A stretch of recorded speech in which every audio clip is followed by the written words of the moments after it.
이번엔 국민의힘 소식 알아보겠습니다. 윤석열 후보와 이준석 대표 간의 갈등이 좀처럼 봉합될 기미가 보이지 않습니다. 이틀 전 이 공식 일정을 모두 취소하고 부산으로 향한 이준석 대표는요. 어제는 전남 순천과 여수에서 목격이 됐습니다. 그리고 또 오늘은 여수에서 배를 타고 제주로 향한 것으로 확인이 됐습니다.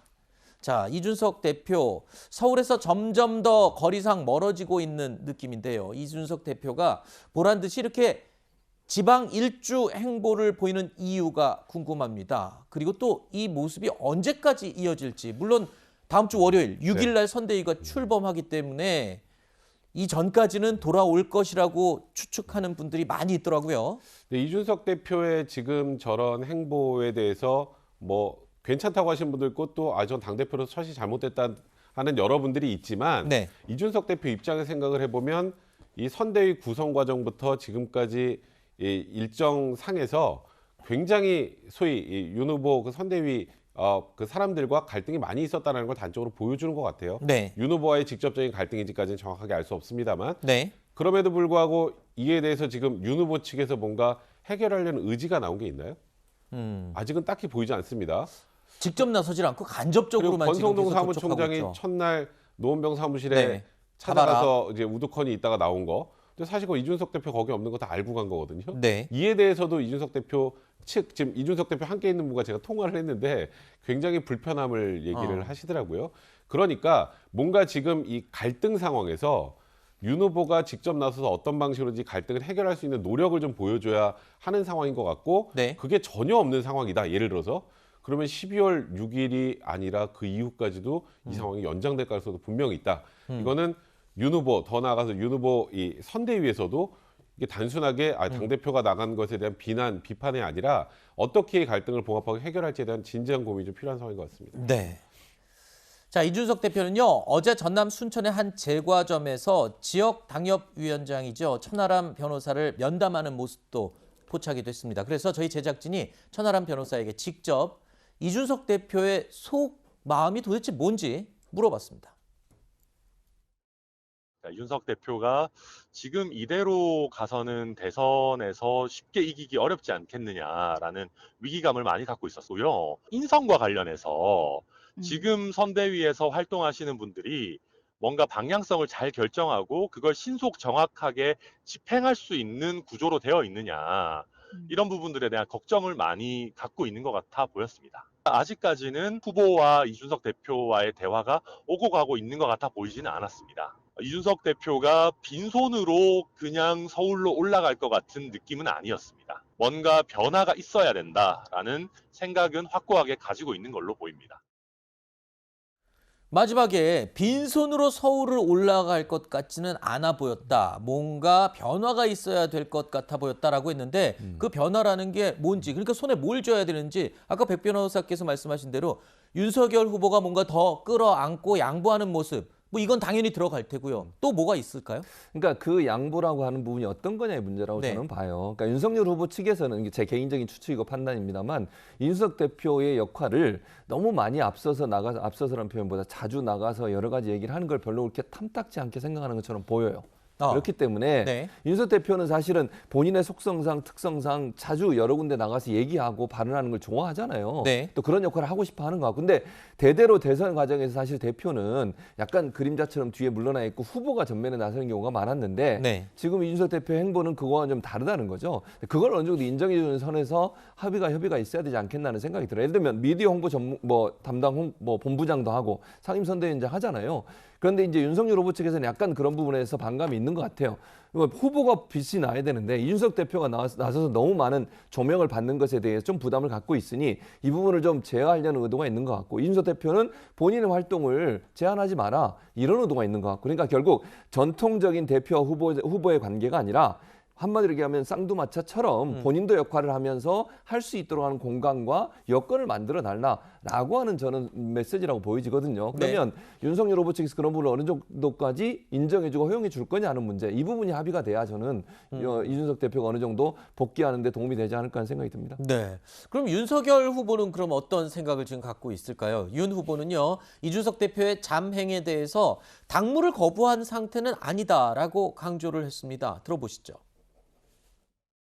글쎄 제가 그 당으로부터 얘기 듣기로는 우리 이준석 대표가 당무를 거부하고 있는 상태도 아니고 지금 뭐 부산에 좀 뭐라 그럴까 좀 리프레시하기 위해서 간 것 같은데 이준석 대표가 홍보 미디어 총괄 본부장을 맡고 있는데 그 선거 그 준비와 그 운동에 대해서 지금 사무처의 홍보국장을 통해서 부산에서도 계속 지금 그 선거운동 계획과 또 실행 방안에 대해서 계속 지금 보내오고 있다는 얘기를 들었습니다. 일을 하고 당무와 그 선대의 업무를 지금 계속 수행하고 있는 상태라고 보시면 될 것 같습니다. 윤석열 후보는 오늘 오전에요, 선대위나 최고위 회의 같은 것은 다 취소를 했습니다. 그리고 현재 당 상임고문단과 점심 식사를 하면서 조언을 듣고 있는 것으로 알려지고 있는데요. 아무래도 당의 원로들에게 이준석 대표와의 갈등에 대해서 좀 조언을 구하고 있지는 않을까, 이런 추측이 가능할 것 같습니다. 조금 전에 함께 들으셨지만 윤석열 후보가 이준석 대표의 잠행에 대해서 리프레시를 하려고 하는 것 같다라고 표현을 했거든요. 자, 우리 패널들도 그렇고 외부에서는 지금 이 상황을 굉장히 심각하게 보고 있는데 그에 반해서 윤 후보는 애써 그렇게 심각하게 보고 있지 않은 것처럼 이 표현한 게 아닌가, 이런 분석도 있고요. 근데 내가 뭔가 불쾌해서 회의장 뛰어나가는데 쟤는 리프레시하러 나갔다 이렇게 얘기를 하면은 더 그 상황은 수습하기 어려워지는 거 아닙니까? 네. 그래서 12월 6일 날 선대위 공식 출범한다면은 이준석 대표는 당대표란 말이에요. 문 네. 열고 출발하면은 누구 하나 떨어질 수밖에 없거든요. 네. 위험해요. 물론 윤석열 후보 입장에서도 나는 억울하다. 잘못은 이준석 대표가 더 했는데 그렇게 생각할 수 있지만 이준석 대표와의 갈등은 국민의힘 입당할 때부터 계속 이렇게 누적이 되어 온 거란 말이에요. 네. 이거 지금 대통령 후보 뽑는데 본인이 후보라면은 이 상황을 정리할 책임은 윤석열 후보에게 있고 그것이 본인의 몫이라고 생각을 하고요. 네. 검사는 소신 있고 누구한테든 머리 안 굽히는 게 덕목일지는 모르지만 네. 정치인은 포용과 머리를 굽히는 게 덕목이거든요. 얼른 좀 이게 모드 전환이 돼야 되는데 아쉬운 부분이 좀 있습니다. 뭐 누가 봐도 끝까지 다들 버티고 있는 치킨 게임 같은 양상으로 지금 보일 수밖에 없거든요. 지금 말씀하신 부분, 검사는 소신 있는 모습이 어울릴지 모르겠지만 대선 후보 정치인은 포용하는 게 어울린다. 그 말이 굉장히 마음에 와닿는군요. 자, 대선을 채 100일도 남기지 않고 당 대표가 선거 활동을 하지 않는 유례 없는 상황을 두고요. 당내에서는 또 불만의 목소리가 흘러나오고 있습니다. 특히 당원들 사이에서는요, 이준석 대표의 행보에 대해서 너무 자기 욕심만 챙기는 게 아니냐라고 비판을 하기도 하고요. 또 이준석 대표를 끌어내려야 한다는 목소리까지 나오고 있는 분위기라고 합니다. 자, 대선 후보가 결정이 되면 당무 우선권은 후보가 갖는 건데 당 대표가 너무 본인의 존재감을 보이려고 하는 게 아니냐, 이런 주장도 있어요. 조금 전에는 이제 윤석열 후보가 포용을 하고 받아들여야 된다라고 따끔하게 말씀을 해주셨지만 또 당 내에서는 또 이런 얘기도 있거든요. 당 대표가 너무 튀려고 한다. 그러면은 저기 홈페이지 게시판에 있는 것처럼 이준석 대표를 탄핵해서 끌어내릴까요? 그건 어떻게 아니죠. 될까요? 그건 아니겠죠. 그럼 말 그대로 이번 선거는 망하는 거죠. 그렇죠. 그러니까 그렇기 때문에 이준석 대표에 대해서 비판하는 포인트도 분명히 있습니다. 지금 말씀하셨던 것처럼 아니 대선 후보 결정됐으면 대선 후보 쉽게 말해서 끌고 가는 건데 왜 감나라 배나라 하면서 자기 얘기가 안 먹히니까 갑자기 지방으로 팽 가버리는 게 말이 되냐, 그렇게 비판하는 분들 굉장히 많습니다. 보수에서도. 하지만 그래서 그럼 이준석 대표랑 빠이빠이 하고 윤석열 후보 혼자 간다?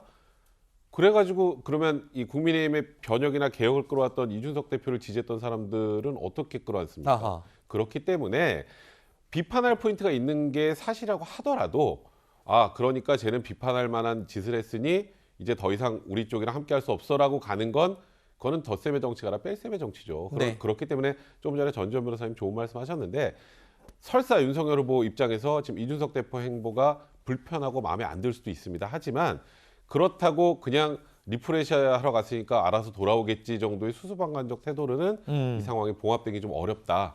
그러니까 물론 뭐 지금 이준석 대표 제주도에 있으니까 윤석열 후보가 제주도 가야 된다 이런 뜻이 아니라 네.